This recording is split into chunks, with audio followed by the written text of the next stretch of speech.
You ask Tiger to solve. This deals with linear equations with one unknown. The final result is x equals -1/2. Let's solve it step by step. Simplify the expression. Group like terms. Simplify the arithmetic. Group all x terms on the left side of the equation. Subtract 4x from both sides. Group like terms.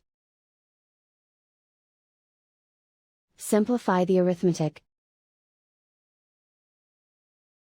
Group like terms. Simplify the arithmetic. Group all constants on the right side of the equation. Subtract 9 from both sides.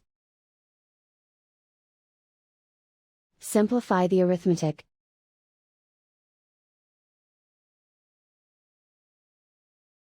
Isolate the x. Divide both sides by 2. Simplify the fraction.